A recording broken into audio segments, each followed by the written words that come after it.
Welcome friends. आज लेके आए हैं, टॉपिक का नाम है मोलैलिटी, चैप्टर है सॉल्यूशन और क्लास 12 के लिए बहुत इंपॉर्टेंट है। अदरवाइज स्टूडेंट्स जो ड्रॉपर बैच के हैं और नीट के लिए या जेई के लिए तैयारी कर रहे हैं या फिर सीयूईटी या और भी कोई कम्पिटिटिव एग्ज़ाम्स की तैयारी कर रहे हैं, इम्पॉर्टेंट चैप्टर भी है और इम्पॉर्टेंट टॉपिक भी है। मोलैलिटी जो है काफ़ी पूछा जाता है, मोलैरिटी भी पूछते हैं और मोलैरिटी भी पूछते हैं। तो मोलैलिटी शुरू करते हैं। आज मोलैरिटी का वीडियो हम पहले इसमें एक पोस्ट कर चुके हैं, तो आप वहाँ से देख सकते हैं। मोलैलिटी जो होता है उसको हम स्मॉल m से डिनोट करते हैं, और जो हमारे पास जो ये मोलैलिटी था वो मोलैरिटी था वो कैपिटल M से डिनोट करते हैं, और जो मोलैलिटी है वो स्मॉल m से डिनोट करते हैं। मोलैरिटी का अगर आप फॉर्मूला देखेंगे तो वो होता है number of moles of solute in per unit volume of solution. तो मोलैरिटी जो है वो वॉल्यूम के रिस्पेक्ट में निकाला जाता है, और जो मोलैलिटी है वो मास के रिस्पेक्ट में निकाला जाता है। मास और वॉल्यूम का डिफरेंस क्या है? मास जो है वो टेम्परेचर के साथ चेंज नहीं होता है, और जो वॉल्यूम है वो टेम्परेचर के साथ चेंज हो जाता है। तो मोलैरिटी जो है वो वॉल्यूम से रिलेटेड है, तो डेफिनेटली टेम्परेचर उसको अफेक्ट करेगा। लेकिन मोलैलिटी में कोई इस तरीके का पैरामीटर नहीं है जो अफेक्ट हो रहा हो टेम्परेचर के साथ। तो डेफिनेटली जो मोलैलिटी है वो इस तरीके से कभी भी अफेक्ट नहीं होगी। अब ये है कि क्वेश्चन है कि भाई मोलैरिटी में एक्सप्रेस करें किसी भी सॉल्यूशन के कंसंट्रेशन को या फिर मोलैलिटी में। तो ज़्यादातर जो एक्सप्रेस करने का जो मेथड है, जो वे है, जो एक्सेप्टेड है वो मोलैलिटी है, ज़्यादातर जिसको एक्सेप्ट करते हैं, क्योंकि टेम्परेचर का कोई इफेक्ट नहीं है। अगर आप रीलोकेट करते हैं किसी दूसरे सॉल्यूशन को किसी और जगह भेजना है तो ऐसा नहीं होगा कि वहाँ पर टेम्परेचर का डिफरेंस है तो आपने पहले जो कंसंट्रेशन है वो मोलैरिटी में दी थी, वहाँ पर जाएंगे तो क्योंकि वॉल्यूमेट्रिक एक्सपेंशन हो सकता है, सॉल्यूशन का कॉन्ट्रैक्शन भी हो सकता है, तो उस केस में मोलैरिटी जो है वो चेंज होती हुई नज़र आएगी। मोलैलिटी में ऐसा कुछ भी चेंज नहीं होगा, इसीलिए ये टर्म जो है वो इम्पॉर्टेंट हो जाता है हमारे बोर्ड पॉइंट ऑफ व्यू से या किसी भी एग्जाम पॉइंट ऑफ व्यू से। फॉर्मूला देख लेते हैं फटाफट। जो मोलैलिटी होता है that is number of moles of solute divided by mass of solvent. अभी तक हमने जो टर्म पढ़े हैं उसमें ज़्यादातर जो डिनोमिनेटर में जो मास है वो सॉल्यूशन का आया है। अगर वॉल्यूम का टर्म है तो वॉल्यूम भी जो है वो सॉल्यूशन में है। ये पहला एक टर्म है जहाँ पर हम सॉल्वेंट के रिस्पेक्ट में रिलेट कर रहे हैं, ठीक। तो यहाँ ये कन्फ्यूज़न नहीं होनी चाहिए आपको कि डेनोमिनेटर में सॉल्वेंट है ना कि सॉल्यूशन है। तो मोलैलिटी का formula number of moles of solute divided by mass of solvent. Unit ऊपर से मोल मिलेगा, नीचे से केजी मिल जाएगा, तो मोल पर केजी या मोल्स पर केजी जैसे चाहे आप लिख सकते हैं। इंपॉर्टेंट पॉइंट देखते चलते हैं इसका। Molality small m is independent of temperature, इसी के रिस्पेक्ट में इसका ठीक अपोजिट होगा। मोलैरिटी इंडिपेंडेंट नहीं है, डिपेंड करता है। So molality is independent of temperature because mass does not changes with the temperature. तो मास जो है वो चेंज नहीं होगा, therefore this is convenient to express. ज़्यादा एक्सेप्टेड है, वाइडली एक्सेप्टेड है कि हम क्या करते हैं, इसको जो है एक्सप्रेस कर कंसंट्रेशन को एक्सप्रेस करने के लिए ज़्यादातर यूज़ करते हैं। क्वेश्चंस पर आते हैं, फिर हम इसी में क्वेश्चंस करते करते और चीज़ों को फर्दर इलेबोरेट करते रहेंगे। तो पहला क्वेश्चन है, देखिए ज़्यादातर बोर्ड में जो क्वेश्चंस है आपसे डेफिनेशन वगैरह नहीं पूछता है, ज़्यादातर आपसे न्यूमेरिकल पूछता है। तो यहाँ से इन सारे कॉन्सेंट्रेशन टर्म से 99% आपसे जो है वो न्यूमेरिकल ही पूछेगा। डेफिनेशन में कोई भी इंटरेस्टेड नहीं होता है, लेकिन डेफिनेशन की अंडरस्टैंडिंग होनी चाहिए, क्योंकि डेफिनेशन की अंडरस्टैंडिंग से कई बार हमें जो है उसका यूज हो जाता है न्यूमेरिकल सॉल्व करने में। क्वेश्चन बोल रहा है वाई इज 1 मोलर। 1 मोलर का मतलब है 1m capital M। Aqueous solution का मतलब है जो सॉल्वेंट होगा मेरा वो वाटर है, is more concentrated than 1 molar. मतलब ये आपको बता रहा है मोलैरिटी, ये आपको बता रहा है मोलैरिटी, और ये आपको बता रहा है मोलैलिटी। तो आपसे ये कह रहा है कि अगर आपके पास 1 मोलर एक्वस सोल्यूशन है और आपके पास 1 मोलर एक्वस सोल्यूशन है, तो बोल रहा है कि जो 1 मोलर वाला है ये ज़्यादा कंसंट्रेशन होती है। कैसे, ये ऐसा क्यों होता है? तो चलिए हम देखते हैं। 1 मोलर को अगर मैं देखूं तो इसका फॉर्मूला होता है number of moles of solute divided by volume of solution in litre. और मैं बात करूं इसका 1 मोलल का, तो मोलल में क्या होता है number of moles of solute divided by mass of solvent, mass of solvent in kilogram, मतलब ठीक। अब 1 मोलर मुझे क्या बताता है, ये बोलता है कि 1 मोल सॉल्यूट प्रेजेंट है किसमें, 1 लीटर में। किसमें प्रेजेंट है, 1 लीटर सॉल्यूशन में। क्या बोल रहा है, 1 mole is present in 1 litre of solution. और यहाँ पर 1 मोलल मुझे क्या इंडिकेट करता है कि 1 mole of solute is present in 1 kg of solvent, 1 kg of solvent, ठीक है ना। तो आप देखिए अगर मैं 1 लीटर और 1 kg को कंपेयर करूं तो क्या ज़्यादा होता है। नॉर्मली हमारे घर में जो लिक्विड से जैसे ऑयल आता है, वो ऑयल जो होता है वो 1 लीटर आता है। भले ही हम नॉर्मली 1 किलो करके बोलते हैं दुकान पे जाके, लेकिन वो एक्चुअली जो लिक्विड है वो वॉल्यूम है जो लीटर में दिया जाता है। तो जो 1 किलोग्राम होगा वो 1 लीटर से ज़्यादा है, लगभग 940-950 ग्राम के आसपास होता है। तो 1 लीटर, तो 1 लीटर जो होता है वो किलोग्राम से कम होता है, ठीक।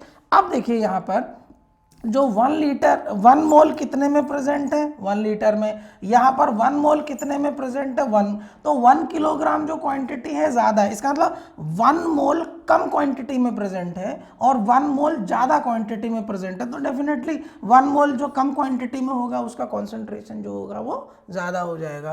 तो ये एक कॉन्सेप्चुअल चीज़ है यहाँ पर। इसको सेंटेंस में देख लीजिए, अगर आप इसका आंसर देख लीजिए, 1 molal aqua solution mean 1 mole of solute in 1000 ml of solution. मतलब 1 मोल ऑफ सॉल्यूट किस में प्रेजेंट है, 1000 ml में। और दूसरा देखेंगे 1 मोलल एक्वा सॉल्यूशन का मतलब है 1 मोल प्रेजेंट है किसमें, 1 kg ऑफ सॉल्वेंट में। तो यहाँ से आपको जो है इस तरीके से ये मिलेगा। तो kilogram, 1 kilogram is greater than 1 litre, ठीक। इसीलिए यहाँ पर जो है ये मोलल जो होगा वो लोअर कंसंट्रेशन शो करेगा और कंपेयर टू मोलर, कंसिडरिंग दोनों न्यूमेरिकल वैल्यू सेम होनी चाहिए। नेक्स्ट आते हैं, दूसरा क्वेश्चन है, A solution of glucose in water is labeled as 10% weight by weight, mass percent दिया हुआ है। तो हम जब भी, मैंने बोला है पिछले क्लासेस में भी, पिछले लेक्चर्स में भी, कि जो अगर आपको इस तरीके से मास बाई मास या वेट बाई वेट परसेंट दिया हो, उस केस में आप फटाफट क्या काम कीजिए, मास ऑफ सोल्यूशन को 100 ग्राम मान लीजिए। तो A solution of glucose in water is labeled as 10% weight by weight। तो आप क्या करें, मास ऑफ सॉल्यूशन को कितना मान लें, 100 ग्राम। जैसे ही आप सॉल्यूशन को 100 ग्राम मानेंगे तो ये जो 10% है ये क्या होगा, मास ऑफ सॉल्यूट। यहाँ से आप इसको 10 ग्राम आपका ये बन जाएगा। सॉल्यूशन का वेट आप 100 ग्राम मान लीजिए, 100 ग्राम में 10% जो है वो ग्लूकोज है, तो सॉल्यूट आपका 10 ग्राम हो जाएगा। What would be the molality of the solution. तो मोलैलिटी का फॉर्मूला क्या होता है, number of moles of solute. तो number of moles of solute divided by mass of solvent, mass of solvent in KG. ये देखिएगा ये मेरे पास सॉल्यूशन है, सॉल्वेंट नहीं है। Number of moles of solute, moles of solute निकालने के लिए फॉर्मूला क्या होता है, mass of solute divided by molar mass, जो भी सॉल्यूट का होगा। सॉल्यूट मेरे पास क्या है, ग्लूकोज। ग्लूकोज होता है C6H12O6। तो ये हो जाता है, इसका आप मॉलिक्यूलर मास निकालेंगे तो आपका 72, 12 6 72 प्लस 12, और ये हो जाएगा 16 6 96, 6 2 8 2 10 और 1 8 9 9 18, 180। तो ग्लूकोज का जो मोलर मास है वो 180 हो जाएगा। तो मास ऑफ सॉल्यूट मेरे पास कितना है, 10। मॉलिक्यूलर मास कितना हो गया, 180। यहाँ से मेरे को ये, एक सेकेंड, 180 डिवाइड कर रहा हूं मैं मास ऑफ सॉल्वेंट, लेकिन मास ऑफ सॉल्यूशन दिया है मेरे पास। तो सॉल्यूशन का मास अगर आपके पास है तो फॉर्मूला क्या होता है, mass of solution is equal to mass of solvent minus mass plus solute, right. आप यहाँ से सॉल्वेंट का निकालेंगे तो मास ऑफ सॉल्वेंट जब आप निकालेंगे तो ये हो जाएगा मास of solution minus mass of solution में से सॉल्यूट को माइनस कर देंगे। सॉल्यूशन का मास आपने 100 ग्राम लिया हुआ है, सॉल्यूट आपने 10 ग्राम है दिया हुआ है, 90 ग्राम आपका जो है वो सॉल्वेंट बचता है। तो मास ऑफ सॉल्वेंट कितना है 90 ग्राम, ठीक। तो ये हो गया 90, लेकिन आपको किलोग्राम में चाहिए, ये ग्राम में आ रहा है, तो ये आप इसको डिवाइड कर दीजिए 1000 से। तो मोलैलिटी क्या निकलेगा, वहाँ से मेरे पास हो गया 10 डिवाइडेड बाई 180 और 90 बाई 1000 है, तो 90 और 1000 ये जाएगा 1000। इस तरीके से आप इसको सॉल्व कर लेंगे, मोलैलिटी आ जाएगा, ठीक। इस तरीके से ये क्वेश्चन सॉल्व होंगे। आप चाहे तो इसको साथ में जब भी आप लेक्चर अटेंड करें कॉपी लेके रखिए, कॉपी में अपने आप भी करते रहिए, स्क्रीनशॉट ले लीजिए अगर आपको कोई डाउट है। बाकी मैं इसको हटा रहा हूँ, मैं इसको जो है आप इसको मैं प्रॉपरली बता देता हूँ। सबसे पहले मास ऑफ ग्लूकोज हमको कितना है 10% वेट बाई वेट 10 ग्राम हो गया। मास ऑफ सॉल्यूशन कितना है, सॉल्यूशन का मास हमने मानना है। हम हमेशा क्या लेंगे, जब भी कभी इस तरीके से मास बाई मास परसेंट या वेट बाई वेट परसेंट दिया हो, मास ऑफ सॉल्यूशन आप हमेशा और हमेशा क्या करिए 100 ग्राम ले लीजिए। तो मास ऑफ सॉल्यूशन हमने क्या मान लिया है 100 ग्राम मान लिया है, ठीक। दूसरा आप आएंगे मास ऑफ वाटर कितना हो गया, देखिए एक्वस सॉल्यूशन है तो वाटर मेरा क्या है सॉल्वेंट की तरह बिहेव करेगा। सॉल्यूशन का मास 100 ग्राम है, 10 ग्राम इसमें से माइनस कर दीजिए तो मास ऑफ वाटर जो मेरा सॉल्वेंट है वो 90 आ जाएगा। ये ग्राम्स में है, इसको किलोग्राम में कर लिया। क्यों कर लिया, क्योंकि मेरे को क्वेश्चन में मुझे पता है कि मोलैलिटी निकालने के लिए सॉल्वेंट का मास मेरे को किलोग्राम में चाहिए। Molecular mass of glucose C6H12 ये आप निकाल लेंगे तो ये आपका 180 ग्राम्स आता है। आगे चलते हैं, इसी में कंटिन्यू करते हैं। मोलैलिटी का formula number of moles of solute divided by mass of solvent, number of moles mass upon molar mass. तो मास अपॉन मोलर मास, तो देखिए ग्लूकोज का 10 डिवाइडेड बाय मोलर मास 180, यही चीज़ यहाँ लिखी हुई है। मास ऑफ सॉल्वेंट कितना है 0.09 है, ठीक है ना। तो यहाँ पर जो है आपका वैल्यू जो है वहाँ पर लिखी हुई है 0.09। इसको सॉल्व करेंगे आपको 0.617 मोल पर केजी, आपको मोल पर केजी ये भी मोलैलिटी की यूनिट है। आप स्मॉल m लिख देते हैं तो ये भी यहाँ से मोलल इसको पढ़ा जाता है। तो आप इसको क्या पढ़ेंगे 0.617 मोलल, और मोलल जो है वो मोल पर केजी, वो एक ही बात है, ठीक है ना। इस तरीके से भी यूनिट बता सकते हैं और इस तरीके से भी यूनिट बता सकते हैं। तो यहाँ पर इस तरीके से आप इन तरीके क्वेश्चंस को हम सॉल्व कर सकते हैं। चलिए आगे बढ़ते हैं। एक और क्वेश्चन है, calculate the molality of 2.5 gram of ethanoic acid in 75 gram of benzene. Solvent है बेंजीन, मतलब एक्वस नहीं है, ये नॉन एक्वस सोल्यूशन बनता है, ठीक है। 2.5 ग्राम ये मेरा हो गया सॉल्यूट इथेनोइक एसिड, और बेंजीन का केमिकल फॉर्मूला होता है C6H6, ये मेरा क्या हो जाता है सॉल्वेंट, ठीक है ना।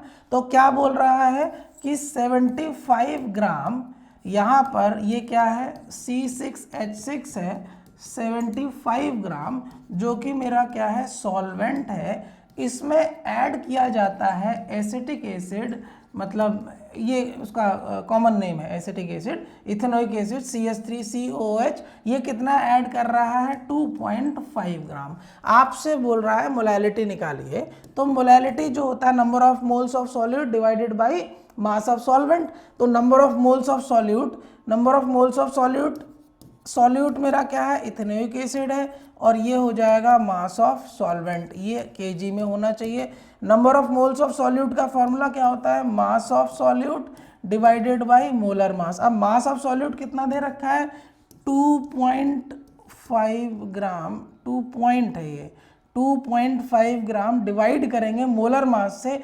एसिटिक एसिड का आप मोलर मास निकाल लीजिए, तो देखिए कार्बन है 2, C2H है 4 और ऑक्सीजन है 2, तो ये हो गया 24 + 4 + 32, 4 4 8 और 2 10, 1 2 3 5 60, तो ये हो जाएगा 2.5 divided by 60। Mass of solvent जब आप निकाल रहे हैं किलोग्राम में है तो 75 है, तो ग्राम्स में है, डिवाइड कर दीजिए 1000 के साथ, इसको सिंप्लीफाई कर लेंगे, आपको मोलैलिटी मिल जाएगी। इस तरीके से फटाफट कीजिए ऑब्जेक्टिव क्वेश्चंस। इस जो कॉम्पिटिटिव एग्जाम है वहाँ पर ऑब्जेक्टिव क्वेश्चंस आते हैं, तो आप क्या करिए, बहुत ज़्यादा उस मेथड पे मत पढ़िए, आप फटाफट एक वैल्यूज कैलकुलेट करते रहिए। हाँ, लेकिन जब बोर्ड में आ रहा है, एक सब्जेक्टिव पेपर है, वहाँ पर आप सीक्वेंस में चलेंगे। ये तो फटाफट आप आंसर सॉल्व कर लेंगे, और बोर्ड में जब आपको पैटर्न के थ्रू लिखना पड़ेगा एक प्रॉपर सीक्वेंसिंग में, तो आप किस तरीके से लिखेंगे वो देख लीजिए। मॉलिक्यूलर वेट इसका निकाल लेंगे, इथेनोइक एसिड का 60, वेट ऑफ इथेनोइक एसिड हमको दिया हुआ है, सॉल्यूट का वेट है इथेनोइक एसिड 2.5 ग्राम। बेंजीन मॉलिक्यूलर फार्मूला C6H6 75 ग्राम दिया हुआ है, इसका 75 ग्राम्स। आगे बढ़ेंगे तो हमारे पास क्या आ रहा है, 2.5/60, ये हमारे पास, ये आई थिंक कुछ सीक्वेंसिंग में गड़बड़ हो गई है, फॉर्मूला देख लीजिए, मैं पूरा ही कर लेता हूँ। Molality is equal to number of moles of solid divide by mass of solvent. Number of moles निकालने के लिए क्या होता है, mass divided by ethanoic acid का मोलर मास, तो 2.5 तो ये रहा और 60 इसका, तो number of moles of solid ऊपर की तरफ कितना हो जाएगा, 2.5/60, डिवाइड करेंगे किसके साथ, 75 के साथ, और ये ग्राम्स में है तो इसको कन्वर्ट करेंगे केजी में, बाकी इसको सिंप्लीफाई करेंगे तो इस तरीके से आएगा, 0.556 इसका आंसर आता है। तो इस तरीके के क्वेश्चंस जो हैं आपको आ सकते हैं। तो मोलैलिटी कॉन्सेप्ट हम यहीं पर ख़त्म करते हैं, इसके बाद हम कोई और वीडियो लेके आएंगे कंसंट्रेशन टर्म्स में। इसी तरीके से धीरे धीरे हम आगे बढ़ते जाएंगे और एक हायर लेवल तक पहुंचते जाएंगे। बहुत बेसिक से शुरुआत की थी, मोलैलिटी तक आ गए हैं, आगे हम पढ़ेंगे नॉर्मेलिटी है, और फॉर्मेलिटी हम नहीं करेंगे क्योंकि फॉर्मेलिटी जो है केवल आयनिक कंपाउंड के लिए होता है और बहुत ज़्यादा उससे क्वेश्चंस नहीं बनते। तो इम्पॉर्टेंट एक जो अगला टॉपिक है वो नॉर्मेलिटी का है। तो आई होप ये वीडियोस आपको अच्छे लग रहे होंगे, आपके कुछ अंडरस्टैंडिंग, कुछ कॉन्सेप्ट जो हैं वो डेवलप हो रहे होंगे, आपके डाउट्स क्लियर हो रहे होंगे। अगर फिर भी आपके कोई डाउट्स रहते हैं आप कमेंट बॉक्स में बता सकते हैं लिख के। So thank you very much.